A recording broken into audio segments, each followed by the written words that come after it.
Life में हम लोगों को शायद सपोर्ट करने वाले लोग कम मिले, लेकिन ज्ञान देने वाले लोग तो हर दूसरे दिन मिल जाते हैं।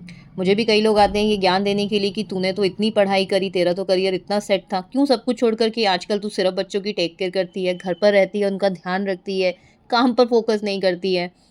बट मैं जानती हूँ मैं अपनी एज की उस मैच्योरिटी पॉइंट पर पहुँच चुकी हूँ जहाँ पर ना तो मुझे इन बातों का कोई असर होता है, ना ही मुझे इन बातों का जवाब देना इम्पोर्टेंट लगता है। बिकॉज़ मैं जानती हूँ इस वक़्त मेरी प्रायोरिटी मेरे बच्चे हैं। और मुझे मेरे बच्चों को कैसे रेज़ करना है ये मेरा और मेरे हस्बैंड का म्यूचुअल डिसीजन है, और हमने ये डिसाइड करा है कि कौन घर पर रह के बच्चों की टेक केयर करेगा फुल टाइम और कौन बाहर जा कर के काम करेगा एंड अर्न करेगा। वो हम लोगों का डिसीजन है। मैं जानती हूँ जो ज़रूरतें बच्चों की मैं समझ सकती हूँ, मैं पूरी कर सकती हूँ, शायद उनके फादर भी नहीं कर सकते हैं। इसलिए मेरा घर पे रहना, मेरा उनके पास ज़्यादा रहना इम्पोर्टेंट है। पर इसका मतलब ये नहीं है कि मेरे पास कोई सपोर्ट नहीं है। बच्चों की दादी हैं, बच्चों की नानी है, पूरी फैमिली है, but I still understand and still believe कि जो माँ बच्चों के लिए कर सकती है शायद कोई और ना कर पाए। तो यहाँ पर मेरा रुकना ज़रूरी है, मेरा समझना ज़रूरी है।